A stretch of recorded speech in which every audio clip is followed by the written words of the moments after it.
हम बात करेंगे बुक जिसका नाम है the laws of human nature, जिसे रॉबर्ट ग्रीन ने लिखा है।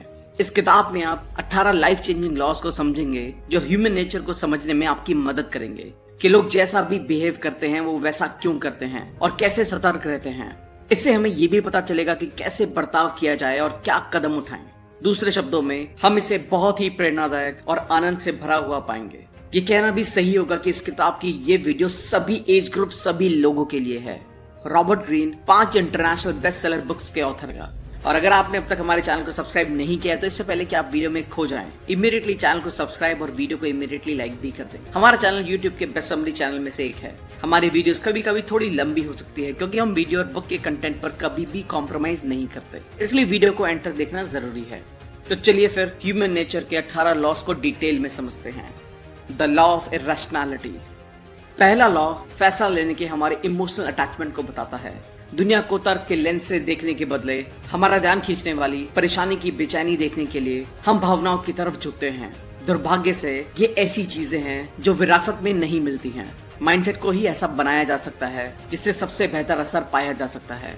आप इस बात से अनजान हैं कि आपकी भावनाएं आप पर कितनी गहराई से हावी होती हैं। तर्क में इसके असर को कम करने की क्षमता है। रिएक्ट करने के बजाय सोचने की जो असल में हो रहा है उसके लिए दिमाग को खोलने की, बिल्कुल उससे उल्टा जैसा आप महसूस करते हैं। ये नेचुरली नहीं आता है। ये वो पावर है जो हमें बढ़ानी पड़ती है। तर्क के रास्ते पर चलना शुरू करने के लिए 3 कदम हैं। Step 1, recognize the biases. कुछ ऐसी चीजें हैं जिनका आपको पता होना चाहिए। Confirmation bias, conviction bias, appearance bias, group bias, blame bias. Step 2, beware of inflaming factors. बचपन के ट्रिगर पॉइंट्स, बचकानी जल्दबाजी और कैरेक्टर एक्शन से बाहर देखो।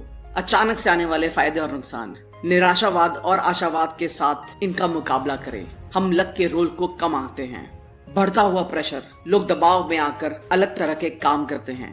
उत्तेजित करने वाले लोग, जो लोग आप में बहुत ज्यादा भावनाओं को जगाते हैं, उनसे दूर रहें। ग्रुप का असर, बड़े ग्रुप से सावधान रहें और अपनी खुद के बारे में सोचने की शक्ति को दबा कर रखें। Step 3, strategies towards bringing out the rational self. खुद को ठीक से समझें, अपनी भावनाओं की जड़ तक पहुंचें। जहां से वो शुरू हुई हैं, वहां तक झांक के देखें। अपना रिएक्शन टाइम बढ़ाएं। खुद को पीछे हटने के लिए तैयार करें। लोगों को वैसे समझें जैसे वो हैं। इमोशनल पॉइंट से बचें। सोचने और भावनाओं का संतुलन बनाएं। डाउट और क्यूरियोसिटी के बीच संतुलन बनाएं। तर्क से प्यार करें। खुद को ऐसे तैयार करने से शांति और क्लैरिटी मिलेगी। The law of narcissism. ये तो मानना ही पड़ेगा कि हम सब सेल्फ ऑब्सेस्ड हैं, कम से कम कुछ हद तक। अपना प्लान बताते हुए लोगों की रुकावट को कम करने के लिए आप खुद की तारीफ करवाने की कोशिश करते हैं। ऐसे लोगों पर भी ध्यान रखें जो पहले हमला बोल देते हैं और आपको ड्रामे में खींचते हैं। ऐसे लोगों के छुपे हुए इरादों से सावधान रहें। हमें खुद के नेचर के लिए सच्चा होना चाहिए और उसे नकारना नहीं चाहिए। हम सब नार्सिसिस्ट हैं। हमें अपनी सहानुभूति खुद बनानी पड़ेगी। उसके लिए हमें 4 स्किल्स बढ़ाने पड़ेंगे। The empathetic attitude. आप शुरुआत कर सकते हैं ये सोचकर कि आप कुछ नहीं जानते हैं। दूसरे लोगों के नजरिए को जानने के लिए उत्सुक रहना सीखें। Visceral empathy. मूड पर ध्यान दें जो बॉडी लैंग्वेज और आवाज के टोन से छलकता है।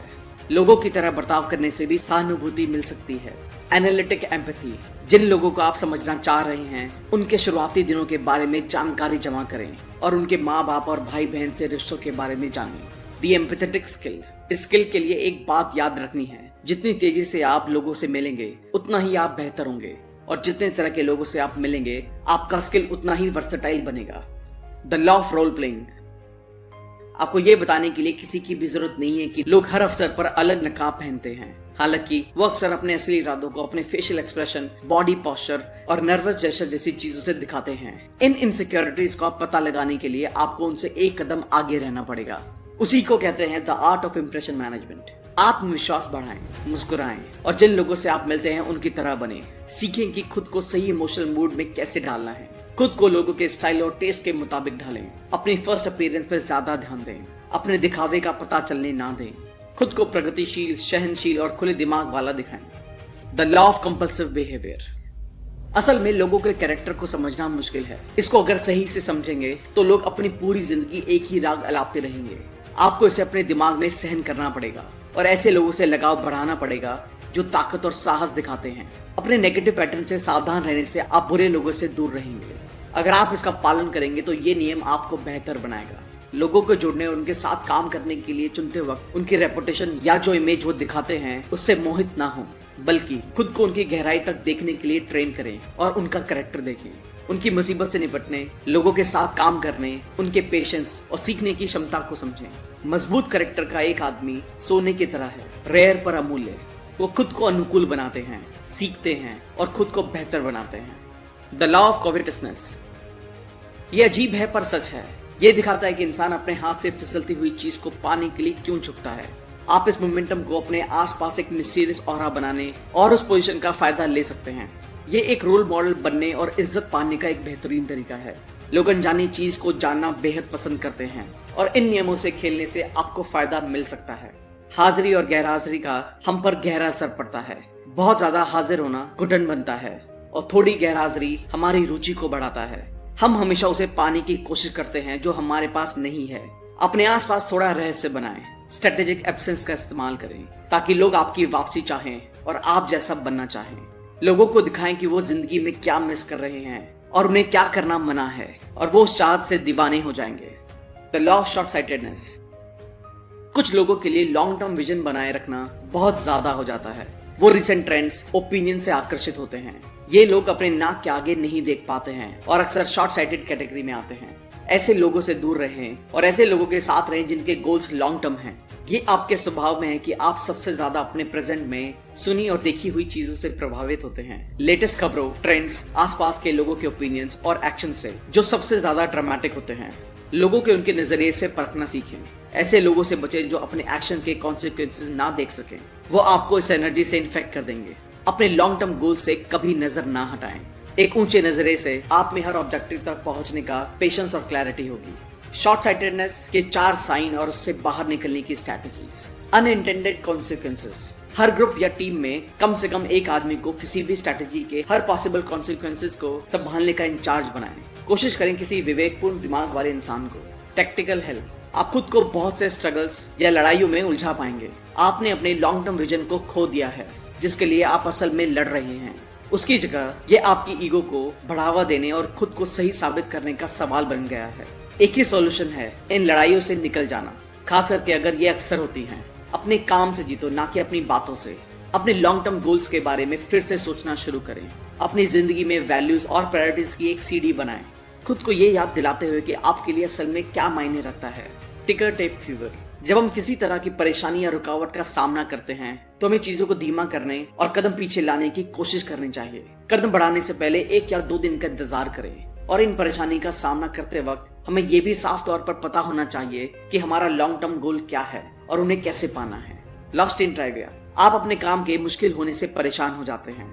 आप सबसे ऊपर होना चाहते हैं ताकि आप चीजों को बेहतर तरीके से काबू कर सकें, पर आप जानकारी में डूब रहे हैं। आपको मेंटल फिल्टरिंग सिस्टम की जरूरत है जो प्रायोरिटीज और लॉन्ग टर्म गोल्स पर आधारित हो। आखिर में आपको क्या पाना है ये पता होना आपकी बेकार में से जरूरत की चीज निकालने में मदद करेगा। The law of defensiveness. ये कहने की जरूरत नहीं है कि वक्त के साथ लोग डिफेंसिव हो गए हैं और जब कोई बदलाव की बात करता है तो वो भड़क जाते हैं। अगर आप उनकी रुकावट को कम करना चाहते हैं तो आपको उन्हें उनके नजरिए को बदलने के लिए उकसाना होगा, बिना उनको नाराज किए। अगर आपको तेजी से अपने गोल को पाना है तो आपको क्रिएटिव बनना होगा। अपने अच्छे इरादों को समझाएं और उन्हें महसूस कराएं कि वो अपने ओपिनियंस और पैटर्न के काबू में हैं। जिंदगी मुश्किल और लोग कॉम्पिटिटिव हैं। हमें अपनी रुचियों का ध्यान रखना चाहिए। हम ये भी महसूस करना चाहते हैं कि हम आजाद हैं और अपना काम खुद करते हैं। इसलिए जब लोग हमें बदलना चाहते हैं तो हम डिफेंसिव और रेसिस्टेंट हो जाते हैं। इसलिए लोगों को उनकी डिफेंसिव पोजीशन को हटाने के लिए आपको ये दिखाना होगा कि वो जो कर रहे हैं अपनी मर्जी से कर रहे हैं। लोगों पर उनकी मान्यताओं के लिए कभी हमला ना बोलें और उनकी समझदारी और अच्छाई के लिए उन्हें इनसिक्योर महसूस ना कराएं। अपने जिद्दी नेचर को काबू करना सीखें और अपने दिमाग को डिफेंसिव और क्लोज पोजीशन से फ्री करना होगा ताकि आपकी क्रिएटिव पावर्स जागरूक हो सके।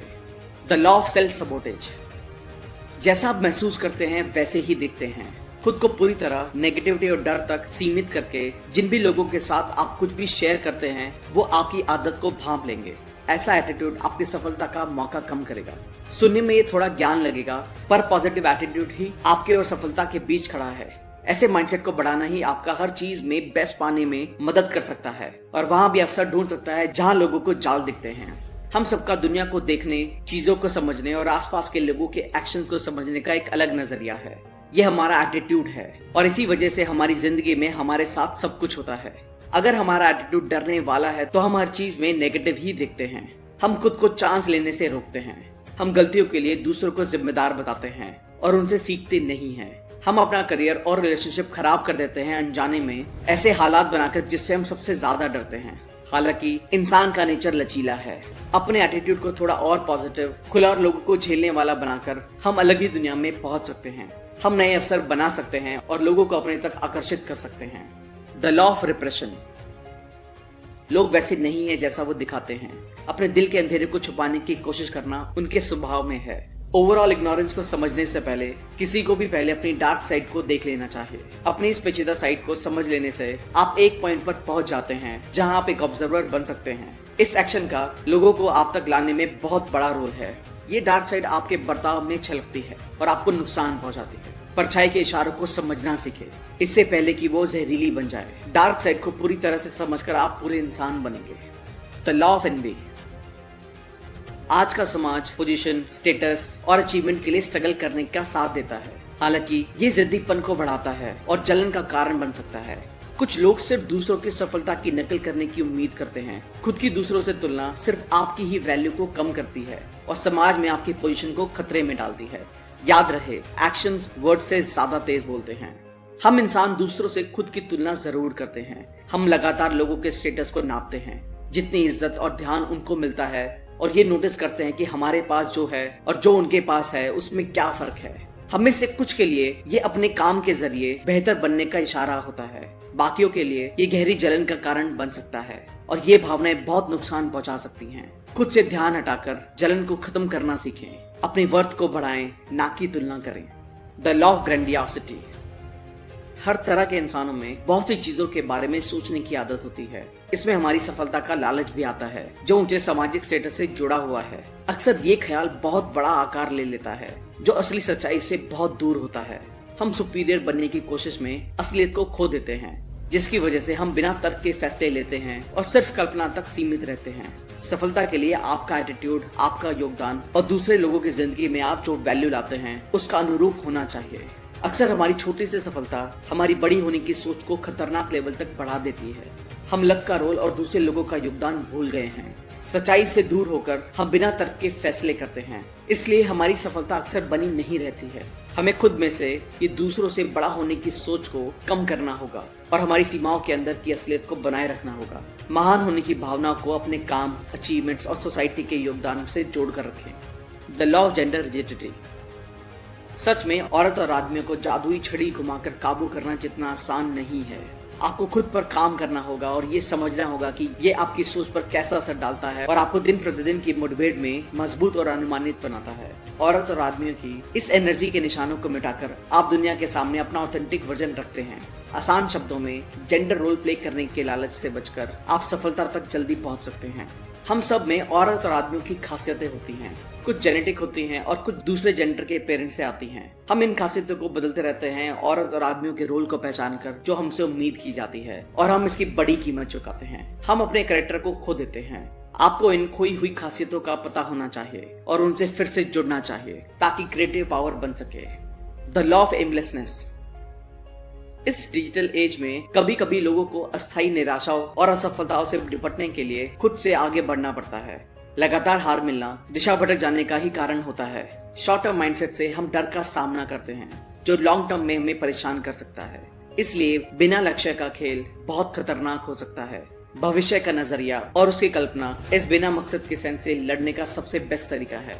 हम इंसानों को अपने कॉन्शियस डिसीजन पर डिपेंड रहना पड़ता है। जब जिंदगी में करियर पाथ और अपनी सफलताओं को हैंडल करने की बात आती है तो हम जो भी बेस्ट कर सकते हैं वो करते हैं, पर हमारे दिमाग में हम दिशा की कमी होने का एहसास महसूस कर सकते हैं। इसे बचने का बेहतरीन तरीका ये है कि सेंस ऑफ पर्पस को बढ़ाना और इस जानकारी को दिशा देने के लिए इस्तेमाल करना। यहाँ तक कि हमारे डाउट और फेलियर्स का भी एक पर्पस होता है, हमें मजबूत करना।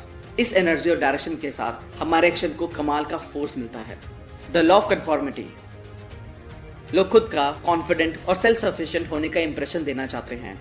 बुराई के डर से भीड़ की निकल करते हैं। इस ग्रुप माइंडसेट से हम जितना दूर रहना चाहते हैं उतना ही हमारी जिंदगी में वापसी का कोई पॉइंट नहीं बचता। ऐसा करने में हम अपनी यूनिकनेस खो देते हैं और बुरा महसूस करते हैं। हमारे कैरेक्टर की एक साइड होती है जिससे हम अनजान होते हैं, वो इंसान जो हम लोगों के ग्रुप्स के बीच बन जाते हैं। इस ग्रुप सेटिंग में हम अनजाने में लोग जो भी करते या कहते हैं उनकी नकल करने लगते हैं। हम अलग सोचते और अलग भावनाओं को महसूस करते हैं। हम ज्यादा रिस्क लेते हैं क्योंकि सभी ऐसा कर रहे हैं। हमारी सोशल पर्सनालिटी हम जो है उसे डोमिनेट करती है।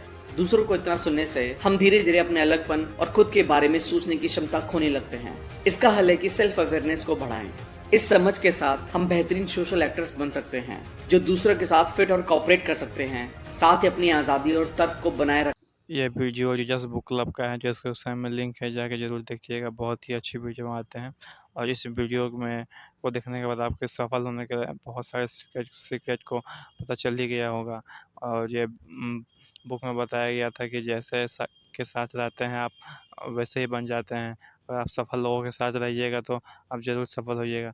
यह बात बिल्कुल सही है। सोनू शर्मा भी जो मोटिवेशन स्पीकर है वो भी बोलते हैं कि अगर हम सफल लोगों के साथ रहेंगे तो हम ज़रूर सफल होंगे। इसलिए हमें अपने हमेशा जैसा बनना है वैसे लोगों के साथ रहना चाहिए। हमारे इंडिया में टॉप बिलियनियर में से एक हैं मुकेश अम्बानी। उनके पिता धीरू भाई अम्बानी भी ये बात को बोलते थे। वो पहले पेट्रोल पंप पे काम करते थे जब वो बिलियनियर नहीं थे। तो अ, वो जो भी पेमेंट मिलता था उनमें से कुछ पैसा आगे जाकर वो 5 स्टार होटल में चाय पीते थे, जिनकी वजह से उन्हें अमीर लोगों की सोच के बारे में पता चलता था। अब आज उन्हें सारे देश जानता है, जो कि वो टॉप बिलियनर की गिनती में आते हैं और इंडिया का नंबर 1 बिजनेसमैन भी रह चुके हैं। इसलिए हमें जैसा बनना है वैसे लोगों के साथ रहना चाहिए।